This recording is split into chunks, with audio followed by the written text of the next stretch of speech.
अतिथिगणों का हम हार्दिक स्वागत करें, अभिनंदन करें। और अब मैं आग्रह करना चाहूंगी माननीय लोक निर्माण मंत्री श्री राकेश सिंह जी से कि वे स्वागत उद्बोधन देने की कृपा करें। बोलिए भारत माता की, नर्मदा मैया की। अरे भाई, ये जबलपुर के लोग बैठे हैं, पश्चिम विधानसभा के लोग बैठे हैं। बोलिए भारत माता की, नर्मदा मैया की, नर्मदा मैया की, मां रानी दुर्गावती की। बहुत बहुत धन्यवाद। हमारे लिए हर्ष की बात है। मध्य प्रदेश की गौरव,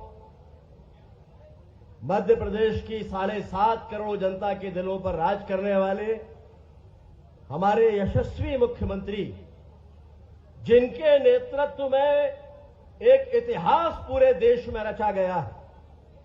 मध्य प्रदेश देश का वो अकेला राज्य है जहां 29 में से 29 लोकसभा सीटें भारतीय जनता पार्टी को मिली हैं। ऐसे माननीय मोहन यादव जी का तालियों के साथ में हम स्वागत, वंदन और अभिनंदन करें।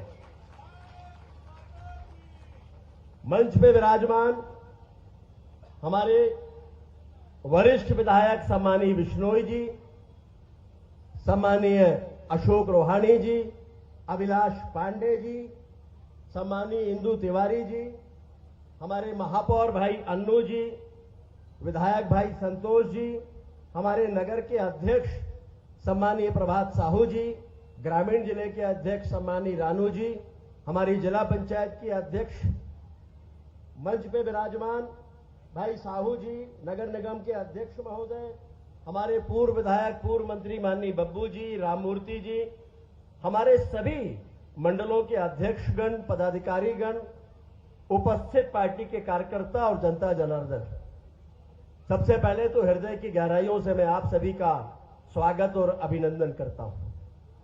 आज माननीय मुख्यमंत्री जी हम सभी के बीच में आए।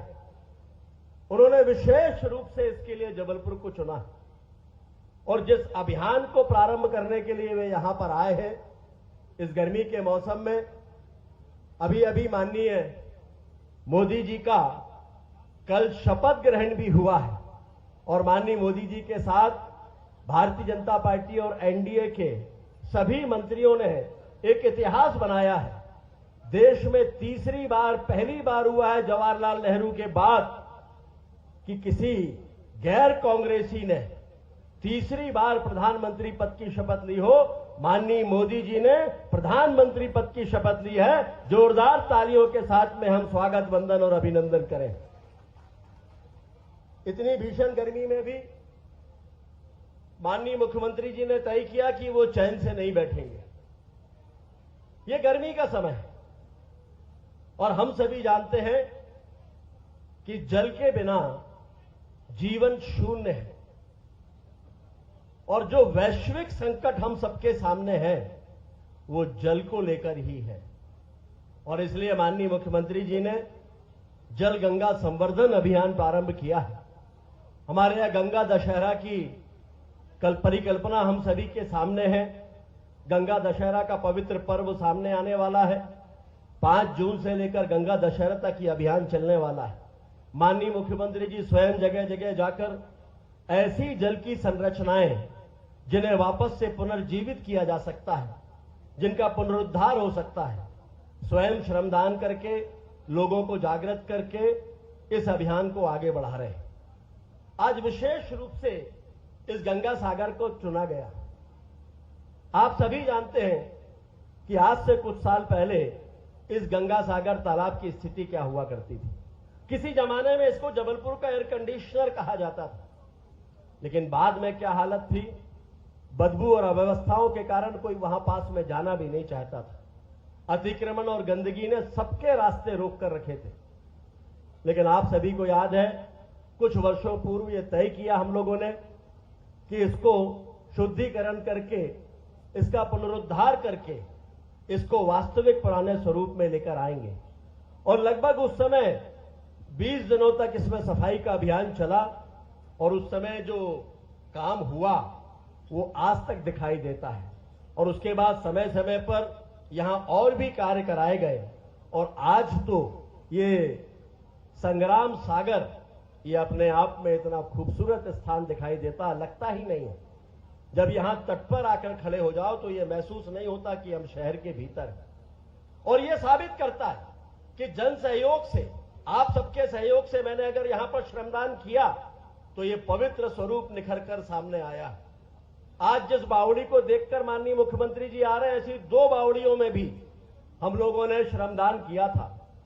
और देश के यशस्वी प्रधानमंत्री माननीय मोदी जी ने मुझसे कहा था कि उसे जल मंदिर के रूप में विकसित करना, और आज वो जल मंदिर के रूप में विकसित है।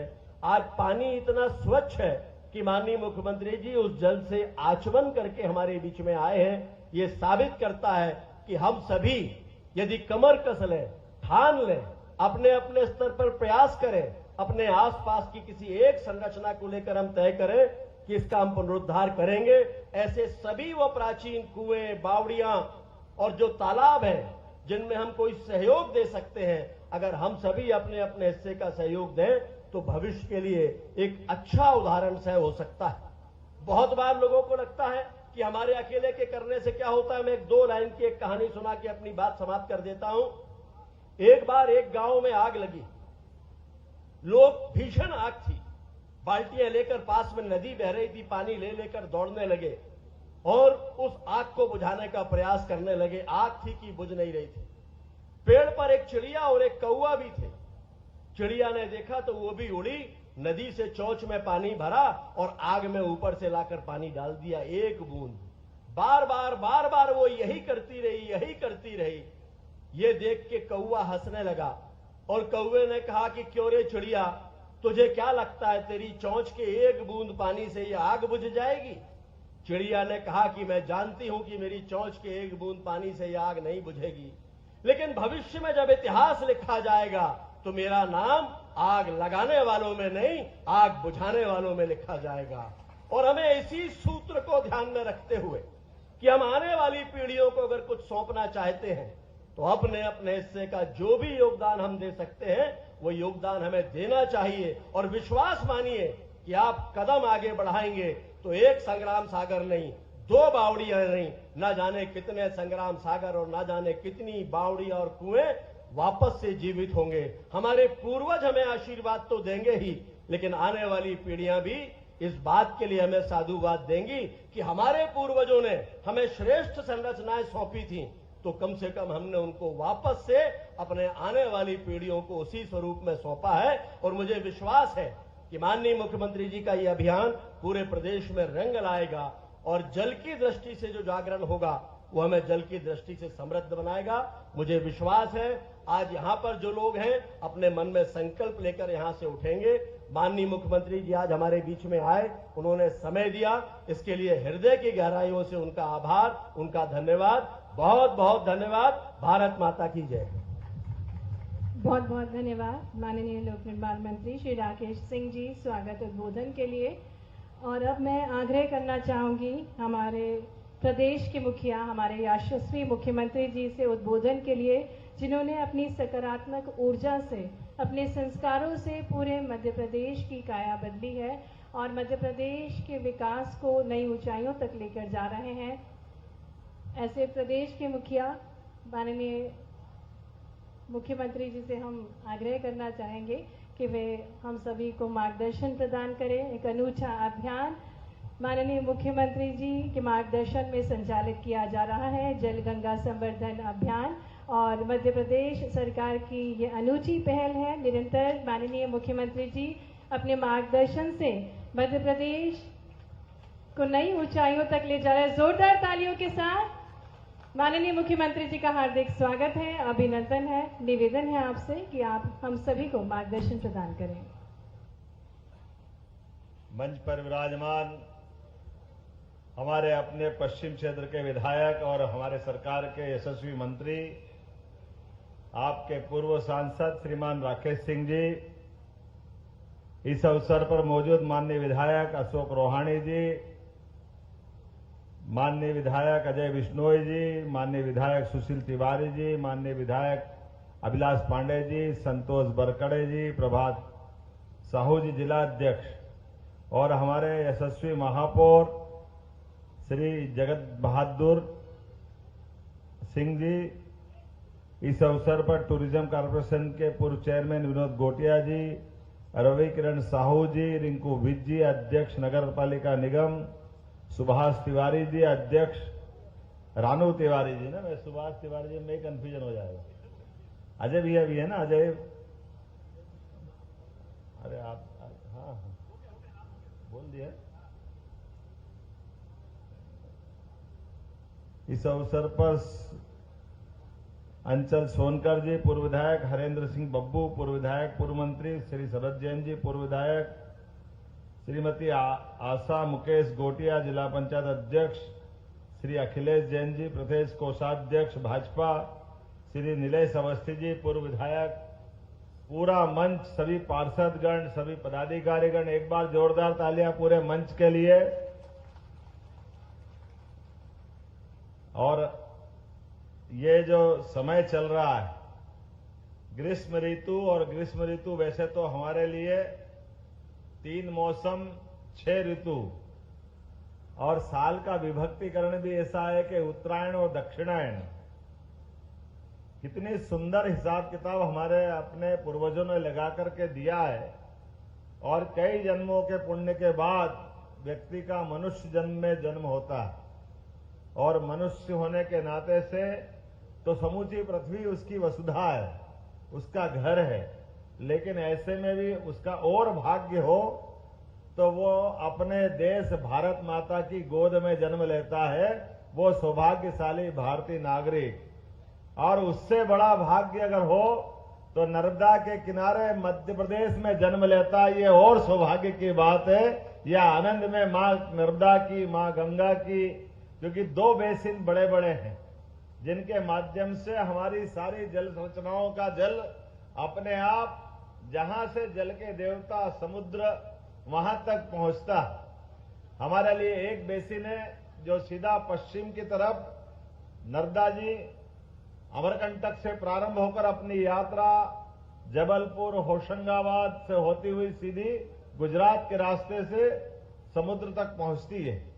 दूसरी रचना है, अधिकांश नदियां हमारे बीच में से अंततः गंगा जी यमुना जी से निकल करके, यमुना जी गंगा जी में जाते, गंगा सागर से सीधी बंगाल की खाड़ी तक जाती है। 1-2 नदियां और भी है, जैसे सोन नदी है, ताप्ती नदी है, ये दक्षिण भारत के समुद्र तक पहुंचती है। मैं आज के इस अवसर पर खास करके हमारी अपनी एक ऐसी साम्राज्य जिसका अपना जीवन का अलग अलग पक्ष है, जिस पे बहुत काम करने की जरूरत है। रानी दुर्गावती के लिए जोरदार तालियां बजाओ, जिनके कारण से हमारे जबलपुर की ये गढ़ा नामक का स्थान, गढ़ा मंडला की रानी, इस नाते से उनकी पहचान मानी जाती थी। और क्या बहादुरी में और क्या जल संरचनाओं में, जीवन के सब क्षेत्रों में समान रूप से विचार करने वाली हमारी अपनी महारानी के नाम पर आपको सबको जानकारी है कि हमने पहली कैबिनेट भी अगर कहीं की थी तो इस जबलपुर में उनको स्मरण करके की थी। हमको उनका आदर हमको मालूम है। रानी अवंतीबाई, वो भी इतनी बहादुर नारी जो पूरी नारी जगत को गौरवान्वित कराती है। मैं आज के इस अवसर पर एक इस बड़े अभियान की बात भी करना चाहूंगा। जब बड़े अभियान में हमने पर्यावरण दिवस से लगा करके, आमतौर पर संयुक्त राष्ट्र संघ के चार्टर के हिसाब से एक दिन कोई अपना प्रत्येक दिन कोई न कोई किसी न किसी कारण से स्मरणीय दिवस बनाना है। इसलिए पर्यावरण दिवस के दिन पर्यावरण की बात करो और बाद में उसके बारे में छूट जाता मामला। हमारी सरकार ने तय किया कि ऐसा नहीं है, पर्यावरण दिवस से लेकर पूरा पखवाड़ा मनाएंगे। और हमारे यहां तो नदियों में मां गंगा, मां नर्मदा, इनके नाम पर, चूंकि नर्मदा जी के नाम पर नर्मदा जयंती बहुत धूमधाम से मनती है, लेकिन गंगा जी के लेकर के ये चंबल से लेकर काली सिंध और काली सिंध से छिपरा जी, पूरा अपना गंगा दशमी का उत्सव पूरे देश में बहुत आनंद के साथ मनता है। तो गंगा जी हो, नर्मदा जी हो, इनको जोड़ करके हमारे अपने सामाजिक उत्तरदायित्व के समाज से जुड़े हुए कामों को हाथ में लेने की आवश्यकता है। और जैसा कि हमको सबको जानकारी है, जल ही जीवन है। और ऐसे में जल संरचनाओं में कुएं, बावड़ी, नदी, तालाब, पोखर, छोटे छोटे बांध, चेक डैम, स्टॉप डैम, इन सारी रचनाओं पे काम करने के लिए हमारी सरकार ने 5 जून से लगा करके सीधे 16 जून तक लगातार 15 दिन का एक बड़ा अभियान लिया है। और इस 15 दिन के बड़े अभियान में जो 4 जून का हमारा रिजल्ट आया और हमने कहा कि हम अपने सरकार का एक दिन भी जाया नहीं होने देंगे। प्रत्येक दिन सरकार का हमारा अपना कदम जनता की बेहतरी के लिए, समाज सेवा के लिए, राजनीति में आने का मतलब केवल राजनीति में सरकार चलाना नहीं, सरकार के साथ सामाजिक सरोकार से जुड़ने की जरूरत है। और सामाजिक सरोकार में जन अभियान के माध्यम से हमारे विपक्षी लोग पता नहीं किस प्रकार की राजनीति करते हैं, लेकिन जोरदार ताली बजाओ यशस्वी प्रधानमंत्री नरेंद्र मोदी जी को लेकर के, जिनके माध्यम से पूरे देश के अंदर एक नई प्रकार की संस्कृति आई है। और नई प्रकार की संस्कृति उन्होंने राजनीतिक क्षेत्र में सत्ता प्राप्त करने के बाद भी, उनका तो खुद का कहना है कि केवल वोट की बात 5 साल में एक बार कर लेंगे, लेकिन सामाजिक सरोकार के काम 24 घंटे 7 दिन अनवरत चलना चाहिए। इसलिए वो उनके जीवन में भी उस चीज को लागू करते हैं। पहली बार मन की बात करते हुए उन्होंने लगातार 10 साल तक हर महीने एक बार ऐसे सामाजिक सरोकार के विषयों को उठा करके समाज के बीच में उन विषयों को जिंदा किया, जिनके माध्यम से हजारों साल से अपनी भारत की विशेषताएं थी। हमारे यहाँ जल रचनाओं को लेकर के भी माननीय मोदी जी जब मुख्यमंत्री थे तो बहुत काम किया उनने। मैं आज के इस अवसर पर हमारी इसी गढ़ा के अंदर की जल मंदिर की रचना के लिए जोरदार ताली बजाओ। कितना अच्छा लगता है वो जल रचना देख करके। जनवरी के दिन करवट बदली, एक बावड़ी बहुत अच्छा जल मंदिर में परिवर्तित हो गई। और ये संग्राम था रानी दुर्गावती के ससुर जी के नाम पे बनाया हुआ तालाब। रानी ने भी कितना अच्छा काम किया। स्मरण करने के लिए संग्राम सा तालाब, आधार सा तालाब, हरेक अपने रिश्ते से जुड़े हुए। और इन सारी रचनाओं के माध्यम से एक तरह से उन्होंने जल के प्रति अपना समर्पण भी दिखाया। और ऐसे में काल के प्रवाह में गंदगी के कारण से ये बावड़ी, कुएं, तालाब जो दम तोड़ रहे थे, एक बार सभी जिला प्रशासन और सरकार के लोगों के लिए भी ताली बजाओ जिन्होंने अपने बलबूते पर इनका अपना पर्याप्त ध्यान दिया है। और अभी ये अनवरत चलने वाली सिलसिले है, इसको रोकने वाले नहीं है, ये लगातार इसी प्रकार से चलते रहेंगे। मैं आज के इस अवसर पर, चूंकि अभी अभी जानकारी आई है कि भारत सरकार के प्रधानमंत्री ने अपने मंत्रिमंडल के मित्रों के साथ उनके विभागों का भी बंटवारा कर दिया। जोरदार ताली बजाओ हमारे अपने सभी मंत्रिमंडल के साथियों को लेकर के। और हम भाग्यशाली हैं, हमारे मध्य प्रदेश के हिस्से में 69 मंत्री में से 6 मंत्री आए। अभी हमको 5 पे ही ध्यान जाता है कि 5 मंत्री हमारे बीच है, लेकिन राज्यसभा के बाकी हमारे मित्र जो तमिलनाडु से आते हैं, लेकिन राज्यसभा तो मध्य प्रदेश से मिली हुई है उनको, तो एल मुरुगन भी मंत्री बने, राज्य मंत्री। इस नाते से हमारे अपने पास 6 हमारे मंत्री हैं। मैं सारे मंत्रियों को अपनी ओर से बधाई देना चाहता हूं, जबलपुर के सारे नागरिकों को बधाई देना चाहता हूं, क्योंकि आमतौर पर यह आयोजन अपने समय से लगभग 2 घंटे देरी से चल रहा है, लेकिन रात के समय में भी बड़ी संख्या में आपकी उपस्थिति और श्रमदान से लगा करके समय के समर्पण तक आप सबका प्रेम जिस प्रकार से सामने है, मैं आप सबको आश्वस्त करना चाहता हूं। हमारी सरकार ने पूरे प्रदेश को आगे बढ़ाने का संकल्प किया है और लगातार हम कोशिश कर रहे हैं सभी क्षेत्रों में समान रूप से विकास के मामले को लेकर के सरकार कोई कोर कसर बाकी नहीं रखेगी। जबलपुर के अंदर भी जिस प्रकार की बड़ी संभावना है, रोजगार आधारित उद्योग लगाने के लिए भी हमारी सरकार बहुत बड़े कदम उठाने वाली है। बहुत जल्दी आपको इसके रिजल्ट भी मिलेंगे, जिसके माध्यम से हमारे जबलपुर के अंदर रोजगार की, जरा ताली वाली तो बजाओ, मजा ही नहीं आ रहा है, आपकी तालियां बताएगी तो हिम्मत बढ़ती है, लगता है कि हाँ हम कुछ काम कर रहे हैं। इस नाते से और भी अनेक बार मिलने का मौका मिलेगा। मेरी अपनी ओर से आज के इस अवसर पर लगभग 550 करोड़ के कितने काम हैं? 550 करोड़ के 500 के आसपास छोटे बड़े सब मिला के अलग अलग काम है। समय की कमी थी तो हमने कहा एक साथ कर दो, लेकिन ये कामों की सौगात के लिए जोरदार ताली बजा करके अभिनंदन करें। इन कामों के माध्यम से जो हमने विकास का संकल्प लिया, 1300 करोड़, लो बताओ 800 करोड़ भूल ही गए थे, जोरदार ताली बजाओ, ऐसा काम है हमारे पास। 1300 करोड़ के अलग अलग प्रकार के काम। और आपकी जानकारी के लिए बता दें कि बहुत जल्दी आज आपको यहां से सौगात मिल रही है और आपका हवाई अड्डा भी बहुत अच्छा बन गया है। आने वाली 13 तारीख को हमारे अपने जबलपुर से फिर मध्य प्रदेश की अपनी एयर टैक्सी के माध्यम से तो जबलपुर, रीवा, सिंगरौली, भोपाल हवाई यातायात की सुविधा भी इसी महीने, इसी 13 तारीख को मिलने वाली है। ये बड़ी सौगात आपको रहेगी, जिसके माध्यम से हम में से किसी को जल्दी जाना है तो रीवा, सिंगरौली, भोपाल, जबलपुर अभी ये रहेगी। इसके बाद और एक सुविधा मिलने वाली है आपकी सबकी जानकारी के लिए कि हमारे अपने परिवार में, आसपास के देहात क्षेत्र में या जबलपुर में भी किसी कारण से अगर कोई व्यक्ति बीमार हो जाए और बीमार को यहां से हॉस्पिटल से आगे कहीं बड़े अस्पताल पे पहुंचा करके उसकी जिंदगी बचाना है तो ऐसे में एयर एम्बुलेंस की सुविधा की जरूरत लगती है। तो हमारी सरकार ने निर्णय किया है केवल आयुष्मान कार्ड बना लेना आप सब। तो आयुष्मान कार्ड के माध्यम से अगर उसकी जिंदगी बचाने के लिए दिल्ली, बंबई, कलकत्ता या किसी और जगह पहुंचाना हो तो अपने हेलीकॉप्टर से डॉक्टर और सारी सुविधा के माध्यम से उसकी जिंदगी बचाने का काम भी हमारी सरकार करेगी। एयर एम्बुलेंस की सुविधा भी हमारी सरकार देने वाली है। ऐसी कई सौगातें मिलती जाएगी।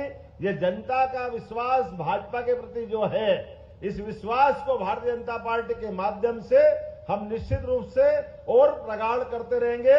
आज के इस अवसर पर एक बार आप सबको